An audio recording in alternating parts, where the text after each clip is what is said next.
os amigos, uma pros meus familiares, uma pro mundo. Foi meia dúzia.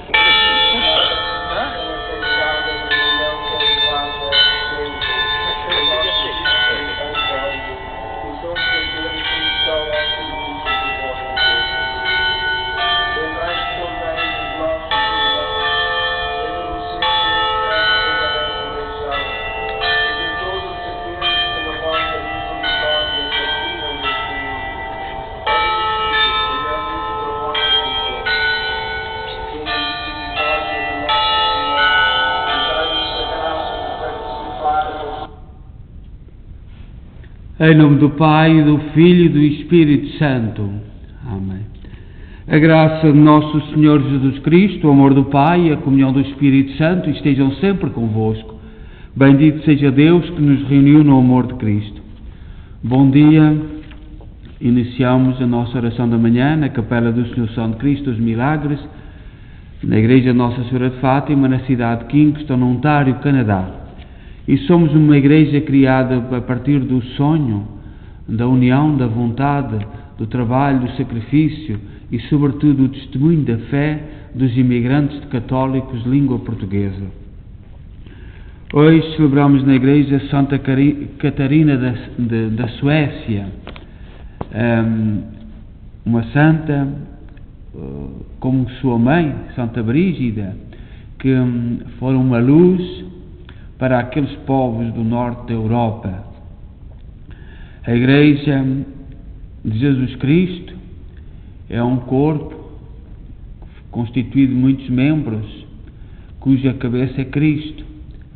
E Deus enviou o seu Filho para constituir, para criar este corpo de louvor, de união ao Pai, através de Jesus Cristo. Nesta manhã vamos refletir no Salmo 16. O Salmo 16, o salmista reza ao Senhor para que o salve da presença e da ação dos ímpios. Dos ímpios, salvai-me, Senhor. E o que são os ímpios? O salmista, neste Salmo 16, pede para que o Senhor nos salve dos ímpios. Os ímpios têm um sorriso falso. Os ímpios têm duas caras. Os ímpios orquestram maldades no silêncio e fazendo cair as culpas sobre os outros. E o salmista no Antigo Testamento, neste Salmo 16, pede ao Senhor para que o Senhor o livre da ação dos ímpios, da presença dos ímpios. E diz assim: ó Senhor, ouvi a minha justa causa, escutai-me e atendei o meu clamor. Inclinai o vosso ouvido à minha prece, pois não existe falsidade nos meus lábios. De vossa face é que me venha o julgamento, pois vossos olhos sabem ver o que é justo. Provai meu coração durante a noite, visitai-o e examinai-o pelo fogo, mas em mim não achareis iniquidade. Não cometi nenhum pecado por palavras, como é costume acontecer em meio dos homens. Seguindo as palavras que dissestes, andei sempre nos caminhos da aliança.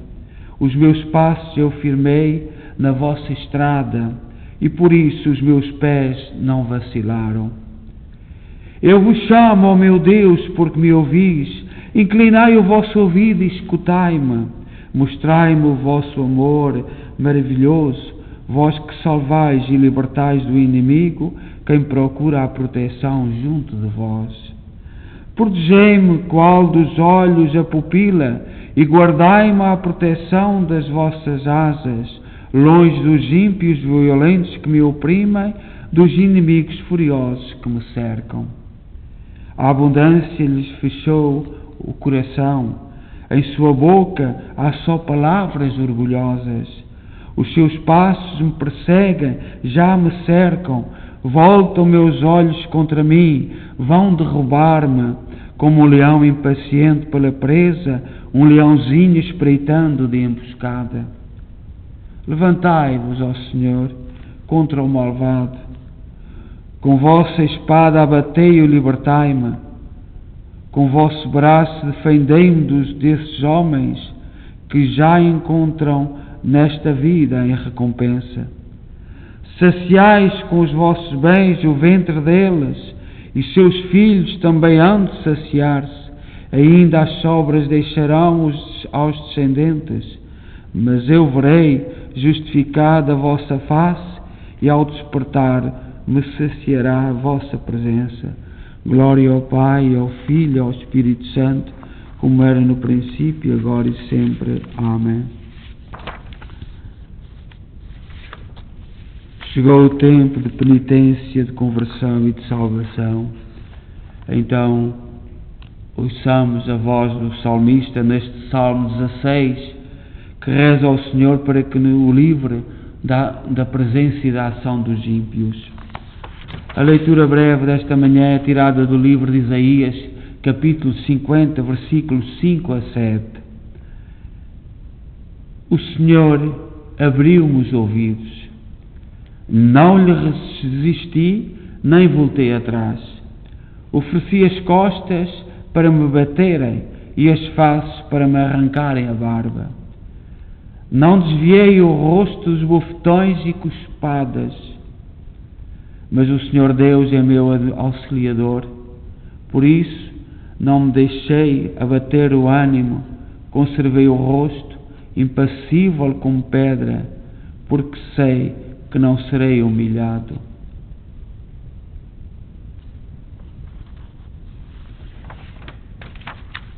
O Salmo e a leitura breve tirada de Isaías colocam no centro da nossa reflexão Jesus Cristo, que tudo isto sofreu. Nós hoje celebramos Santa Catarina da Suécia, e Santa Catarina foi uma santa que viveu o seu tempo com os seus problemas, com as suas dificuldades. E pode ser para mim luz. Santa Catarina, na altura, no passado, os casamentos não eram uma escolha pessoal, eram feitos através de contratos das casas da nobreza, e portanto Santa Catarina, sendo a nobreza, teve que seguir um contrato. E casou com um jovem, Edgar, muito doente, de outra casa, por razões políticas, por razões de acordos, e portanto, Catarina tinha feito um voto de castidade, e Edgar, muito doente, muito frágil, e aceitaram os dois viver em aparência de matrimónio. Na antiguidade isto era comum. Os casamentos eram acordos e, portanto, alguns casais, se os dois estivessem de acordo, viviam doando-se a Deus. Isto hoje, no nosso tempo, não se compreende.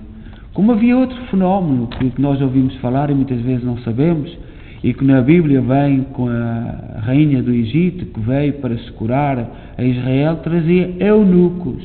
E o que eram eunucos? Não havia confiança, e portanto as casas reais, porque tinham meninas, os homens que serviam a corte eram castrados, como se faz aos porquinhos. Era-lhe tirado a parte masculina, e portanto eram homens que cresciam muito fisicamente, mas não eram homens, porque estavam castrados. E o cristianismo veio dizer que o celibato, o viver em castidade, é algo do coração, de uma adesão pessoal, e o cristianismo conseguiu banir todas estas realidades. Mas com o crescimento do paganismo e das ações do demónio que nós estamos a ver, qualquer dia alguns senhores vão desprezar a pessoa humana, a sua qualidade, e vão atrofiar a sua dignidade. Santa Catarina da Suécia viveu voltada para os pobres, acompanhou o seu marido, que viveu pouco, muito doente. Pensamos que tinha aquela doença que se vai paralisando aos poucos, e já no casamento, quando casou, já era nítida essa doença, e portanto é para nós um sinal da presença de Deus. Nós vivemos numa sociedade que está a virar-se contra Deus, ou fazer de conta que não existe Deus. Nós temos ouvido notícias, por exemplo, de Espanha, e ontem também em Portugal, de jovens que vão para a rua partir tudo. Não têm nada a reivindicar. E são apoiados pela extrema esquerda que está nos governos. Sentindo que o povo não está a aderir aos seus projetos, usam aquela máxima: quanto pior, melhor. E ontem em Portugal, no sul de Lisboa, daqueles concelhos ali perto de Lisboa, também é o mesmo fenómeno contra a polícia, partindo tudo. E mais pequeno, porque o povo português não tolera muito, pelo menos não tolerava estes aspectos. E um pouco por todo o mundo. E nós cristãos temos que estar atentos e perceber estes fenómenos, estes fenómenos que é de agonia, é completa agonia. O que está a passar em Espanha, um senhor que estava no governo, vice-presidente, com o seu partido e sentido uma aversão completa do povo espanhol, agora vão para a rua, partirem tudo, e que objetivos que pretendem? Os objetivos são do quanto pior, melhor. Por o medo, muitas das coisas que se vão passar proximamente nos Estados Unidos é a mesma lógica, impor o medo. Quem manda? Há ímpios a mandar nisto, a controlar isto.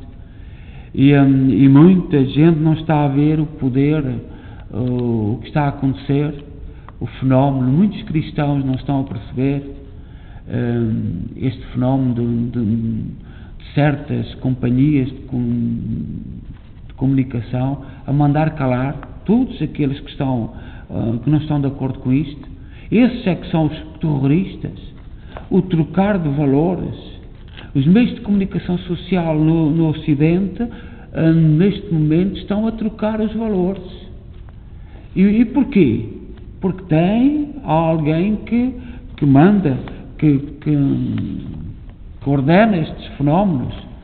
E nós precisamos de estar completamente atentos.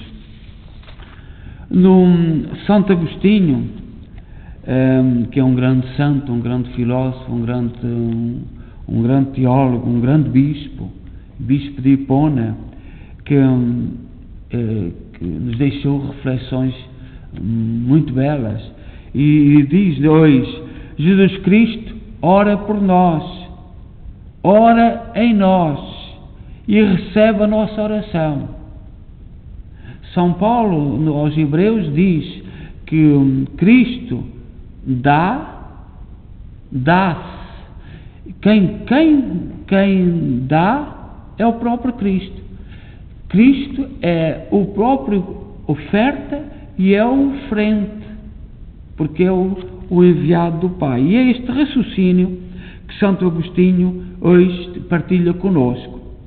E diz assim: Deus não poderia conceder maior dom aos homens do que dar-lhes como cabeça a sua palavra, pela qual criou todas as coisas, e a ela uniu-nos como membros, para que o Filho de Deus fosse também homem, feito filho de homem, um só Deus com o Pai, um só homem com os homens.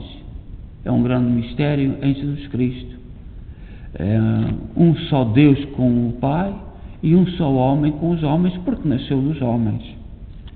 Por conseguinte, quando dirigimos a Deus as nossas súplicas, não separemos dele o Filho, e quando o corpo do Filho orar, não separe de si sua cabeça. A nossa oração só faz sentido em Jesus Cristo. Deste modo, o único Salvador do seu corpo, nosso Senhor Jesus Cristo, é o mesmo que ora por nós, ora em nós e recebe a nossa oração. Ele ora por nós como nosso sacerdote, ora em nós como nossa cabeça e recebe a nossa oração como nosso Deus. Este raciocínio lindo de Santo Agostinho. Cristo ora por nós como nosso sacerdote, ora em nós como nossa cabeça e recebe a nossa oração como nosso Deus. Reconheçamos nele a nossa voz e em nós a sua voz. E quando se disser sobre o Senhor Jesus, sobretudo nos profetas, algo referente àquela humilhação aparentemente indigna de Deus, não hesitemos em atribuir-lhe, já que ele não hesitou em fazer-se um de nós. É a ele que toda a criação serve, porque todo o universo é obra das suas mãos. Por isso contemplamos sua divindade e majestade, quando ouvimos: no princípio era a palavra, e a palavra estava com Deus, e a palavra era Deus. No princípio estava ela com Deus. Tudo foi feito por ela, e sem ela nada se fez, diz São João no capítulo 1, versículo 1 a 3. Mas se nesta passagem contemplamos a divindade do Filho de Deus, que supera as mais excelsas criaturas, ouvimos também em outras passagens da Escritura o mesmo Filho de Deus que geme, ora e louva. Hesitamos então em atribuir-lhe tais palavras, porque nosso pensamento reluta em passar da contemplação da sua divindade à sua humilhação, como se fosse uma injúria reconhecer como homem aquele a quem orávamos como um Deus.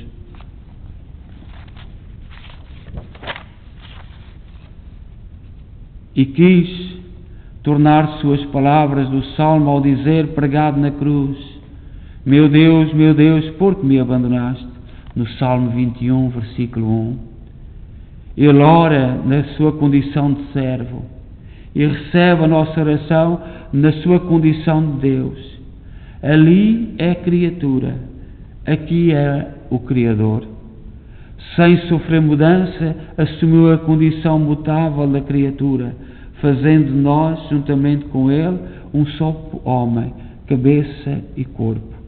Nossa oração, pois, se dirige a Ele, por Ele e nele. Ora juntamente com Ele e Ele ora juntamente conosco. Portanto, nesta reflexão, coloquemos a nossa esperança em Jesus Cristo. E Santo Agostinho, do século V, convida-nos a olhar Jesus Cristo na sua condição de Deus e de homem. Ele, na condição de Deus, aceita a nossa oração. Na condição de homem, reza por nós. E é esta bonita reflexão de Santo Agostinho que nos deve animar na nossa vida de hoje. E coloquemos diante de Deus as nossas preces. Pai nosso que estais no céu, santificado seja o vosso nome. Venha a nós o vosso reino, seja feita a vossa vontade, assim na terra como no céu. O pão nosso cada dia nos dai hoje. Perdoai-nos as nossas ofensas, assim como nós perdoamos a quem nos tem ofendido. E não nos deixeis cair em tentação, mas livrai-nos do mal. Ave Maria, cheia de graça, o Senhor é convosco. Bendita sois vós entre as mulheres, bendito é o fruto do vosso ventre, Jesus. Santa Maria, Mãe de Deus, rogai por nós, pecadores, agora e na hora da nossa morte. Amém. Glória ao Pai, ao Filho e ao Espírito Santo, como era no princípio, agora e sempre. Amém. E façamos a nossa consagração a Nossa Senhora. Ó Senhora minha, ó minha Mãe, eu me ofereço todo a vós, e em prova da minha devoção para convosco, vos consagro neste dia para sempre os meus olhos, os meus ouvidos, a minha boca, o meu coração, inteiramente todo o meu ser. E porque assim sou vosso, ó incomparável Mãe, guardai-me e defendei-me como propriedade vossa. Lembrai-vos que vos pertence eternamente, Senhora nossa. Guardai-me e defendei-me como coisa própria vossa. Amém. Oremos. Ó Deus de misericórdia, iluminai os nossos corações purificados pela penitência e ouvi com paternal bondade aqueles a quem dais o afeto filial, por nosso Senhor Jesus Cristo, vosso Filho, na unidade do Espírito Santo. Amém. O Senhor esteja convosco, Ele está no meio de nós. Abençoe-nos Deus Todo-Poderoso, Pai, Filho e Espírito Santo. Amém.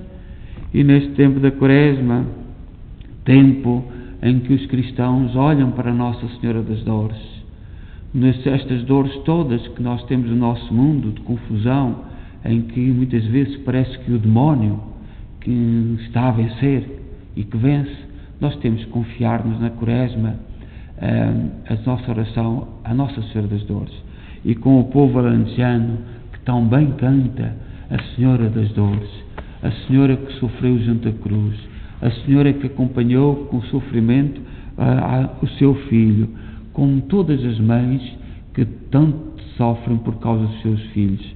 Então acompanhemos o povo alentejano a cantar Senhora das Dores.